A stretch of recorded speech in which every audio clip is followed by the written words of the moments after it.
أعوذ بالله من الشيطان الرجيم. بسم الله الرحمن الرحيم.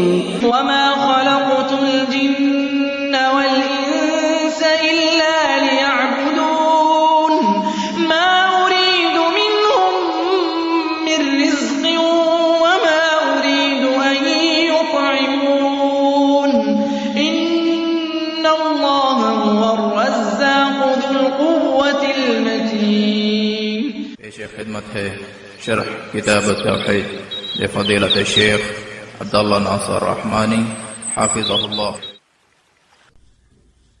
وفيه عن أبي هريرة رضي الله عنه قال قام رسول الله صلى الله عليه وسلم حين أنزل الله عليه وأنذر عشيرتك الأقربين فقال يا معشر قريش أو كلمة نحوها اشتروا أنفسكم لا أغني عنكم من الله شيئا يا عباس بن عبد المطلب لا أغني عنك من الله شيئا يا صفية عمة رسول الله صلى الله عليه وسلم لا أغني عنك من الله شيئا ويا فاطمة بنت محمد سليني من مالي ما شئت لا أغني عنك من الله شيئا.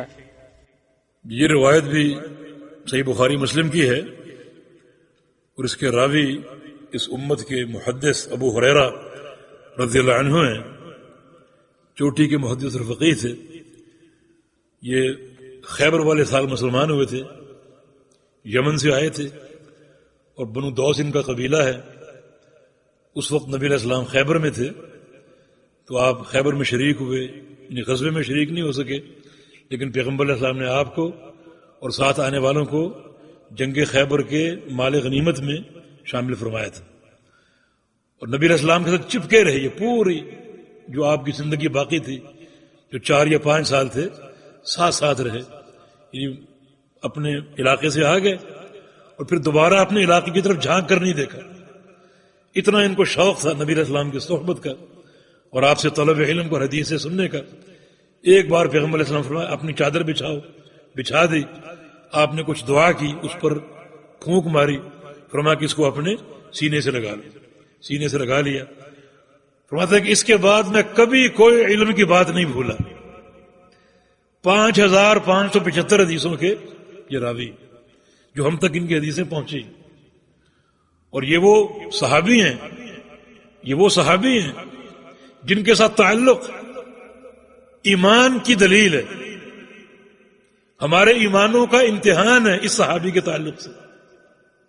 ایک بار ابو ہریرہ آئے، رسول اللہ صلی اللہ علیہ وسلم نے فرمایا اللہم احب عبدک ھذا وامہ واحببہما الی عبادک المؤمنین. یا اللہ اپنے اس بندے سے محبت فرما. ابو ہریرہ سے اپنے اس بندے سے محبت فرما اور اس کی ماں سے بھی محبت فرما اور ان دونوں کو اپنے مومن بندوں کا محبوب بنا دے. یہ ابو ہریرہ کے مناقب میں سے اپنے مومن بندوں کا ان دونوں کو محبوب بنا دے. اس کا معنی کیا ہوا؟ جس بندے کے دل میں ابو ہریرہ کی محبت ہے وہ سچا مومن، اور جس شخص کے دل میں اس عظیم صحابی کے بارے میں کوئی خلل ہے، کسی قسم کی نفرت کے جذبات ہیں، وہ اپنے ایمان کا محاسبہ کرے. اس کا ایمان مشبوہ ہے. ہم دیکھتے ہیں بڑے فرقے اور بہت سے لوگ ابو ہریرہ پر طعنہ زنی کرتے رضی اللہ. کوئی کہتا ہے غیر فقیہ ہیں اور کوئی کسی اعتبار سے ان پر طعنہ زنی کرتا ہے. ان سب کے عقیدے اور ایمان مشبوہ ہیں، لیکن ان کی محبت جس شخص کے دل میں ہوگی، سچی محبت، انشاءاللہ وہ سچا مومن ہوگا. یہ ابو ہریرہ رضی اللہ تعالی عنہ فرماتے ہیں کہ قام رسول اللہ صلی اللہ علیہ وسلم حين انزل علیہ، جب رسول اللہ صلی اللہ علیہ وسلم پر اللہ تعالیٰ کی یہ وحی نازل ہوئی، وانذر عشیرتک الاقربین، کہ آپ اپنے قوم کو، قبیلے کو، خاندان کو ڈرائیے جو آپ کے قریبی ہیں، ان سب کو ڈرائیے. فقال، تو نبی علیہ السلام کھڑے ہوئے اور فرمایا یا معاشر قریش، اے قریشیو، او کلمۃ نحوها، اس جیسا اور کلمہ آپ نے کہا اشتروا انفسکم، اپنی جانوں کو خرید لو، اپنی جانوں کو خرید لو۔ کس چیز کے ساتھ؟ سچے عقیدے کے ساتھ، توحید کے ساتھ، ایمان باللہ کے ساتھ، تاکہ یہ جنت کا اثاثہ بن جائیں، یہ جہنم کا ایندھن نہ بن جائیں۔ جہنم سے بچا لو انہیں، عمل صالح سے خرید کر، ایمان سے خرید کر، اللہ کی توحید سے خرید کر ان کو جہنم سے آزاد کرا لو، اور جنت کے داخلے کا ذریعہ بنا لو اپنے عمل کے ذریعے۔ لا اغنی عنکم من اللہ شیئا، میں اللہ تعالی سے تمہاری کچھ کفایت نہیں کر سکوں۔ یہ مت سمجھنا کہ ہمارا بھائی یا ہمارا بھتیجا اللہ کا نبی ہے، ہم کو بچا لے گا، نہیں، اس دن تمہارے کسی کام نہیں آ سکے گا۔ یعنی پیغمبر اسلام کی بے بسی، بے اختیاری دنیا میں ملاحظہ کر لی، اور یہ قیامت کا معاملہ بھی دیکھ لیجیے۔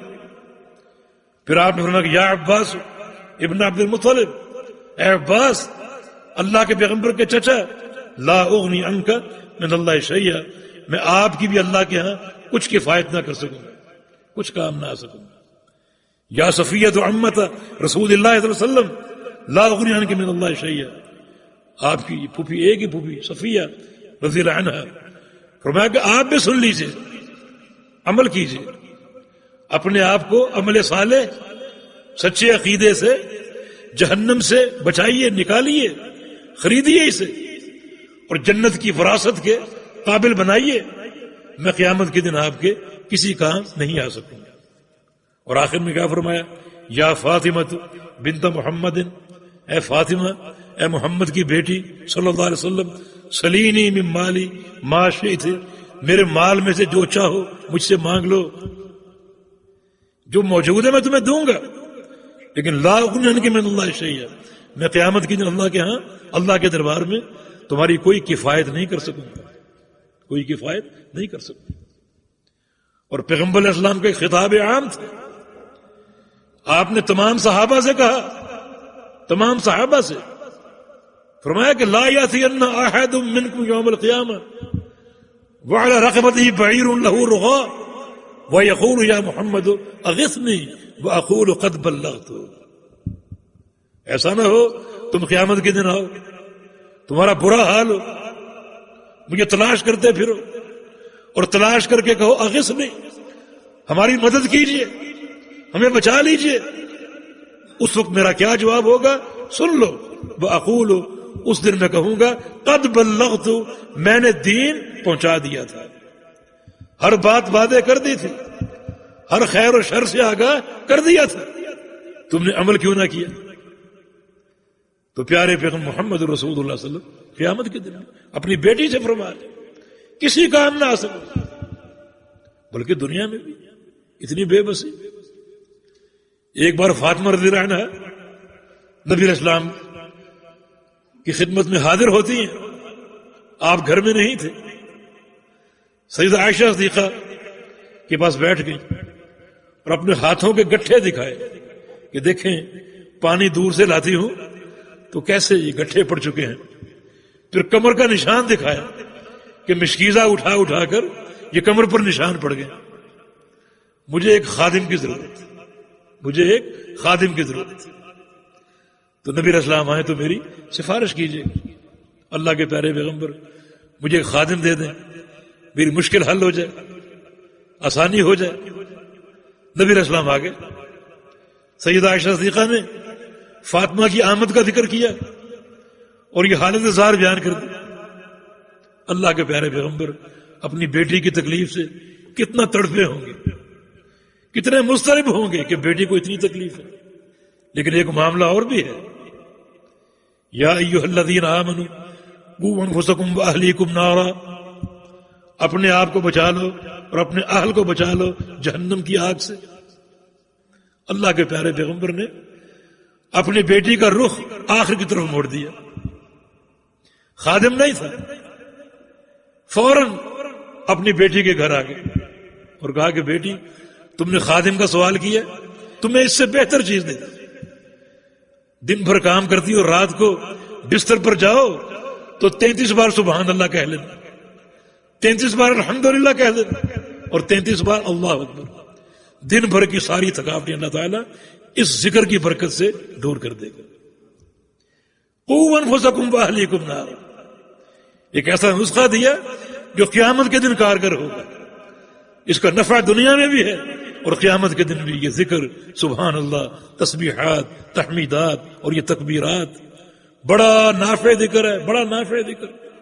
جب پیارے پیغمبر معراج پر گئے، ابراہیم علیہ السلام سے ملاقات ہوئی، ابراہیم علیہ السلام نے کہا اقر امتک منی السلام، اے محمد صلی اللہ علیہ وسلم جب زمین پر واپس جاؤ اپنی امت کو میرا سلام کہہ دینا اور میرا پیغام دے دینا کہ ان الجنت طیبۃ التربہ عذبۃ الماء، کہ جنت کی مٹی بہت عمدہ ہے اور پانی بہت میٹھا ہے۔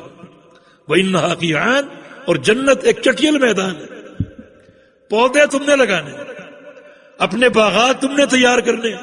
وَإِنَّ غِرَاسَهَا، جنت کے پودے کیا ہیں؟ سبحان اللہ والحمد للہ ولا الہ الا اللہ واللہ اکبر۔ ایک بار سبحان اللہ کہو گے جنت میں ایک پودا لگ جائے گا، ایک دفعہ الحمدللہ کہو گے دوسرا پودا، اللہ اکبر تیسرا پودا، لا الہ الا اللہ چوتھا پودا۔ ذکر کرتے جاؤ کرتے جاؤ، اپنے باغات کو پھیلاتے جاؤ۔ یہ شریعت کی سماحت۔ تو پیارے پیغمبر محمد رسول صلی اللہ علیہ وسلم غلام تھا بھی نہیں اور اپنی بیٹی کی تربیت کر دی، ان کو ایک ایسی چیز عطا فرما دی جو دنیا میں بھی نافع ہے اور قیامت کے دن بھی نافع ہوگی۔ تو دیکھیں یعنی شاہد یہ ہے کہ جن جن کو اللہ کے سوا پکارا جاتا ہے کتنے وہ بے بس بے اختیار ہے۔ ان میں سب سے اعلیٰ محمد رسول اللہ صلی اللہ علیہ وسلم، اور آپ کی بے بسی دیکھ لو، دنیا میں بھی دیکھ لو اور آخرت کے تعلق سے بھی دیکھ لو۔ لہذا ہمیں آج اپنے آپ کو خریدنا ہے، جہنم سے نکالنا ہے، عقیدہ توحید کے عوض اور ایمان اور عمل صالح کے ساتھ تیاری اور محنت کرنی ہے۔ یہی چیزیں دنیا میں بھی کام آئیں گی اور قیامت کے دن۔ اللہ پاک مجھے اور آپ کو توحید کی اصلاح کی اور توحید کے صحیح فہم کی توفیق عطا فرما دے، ہمارے قلوب کو خالص توحید سے معطر اور منور فرما دے، ہمارے اعمال کو اللہ تعالی توحید کے رنگ سے منور فرما دے، اور ہم کو اپنے پیارے پیغمبر کی محبت اور آپ کی سنت کی اتباع کی توفیق عطا فرما دے۔ اقول قولی ھذا واستغفر اللہ لی ولکم وآخر دعوانا ان الحمد للہ رب العالمین۔ قال تعالی وتعاونوا علی البر والتقوی، بھلائی اور تقوی کے کاموں میں معاون بنے۔ ہمارے واٹس ایپ کا نمبر 0097334124647۔ ہمارے فیس بک صفحہ کا عنوان URDUEDUCLIP۔ ہمارے یوٹیوب چینل کا عنوان URDUEDUCLIP۔ على البر والتقوى ولا تعاونوا على الإثم والعدوان واتقوا الله إن الله شديد العقاب۔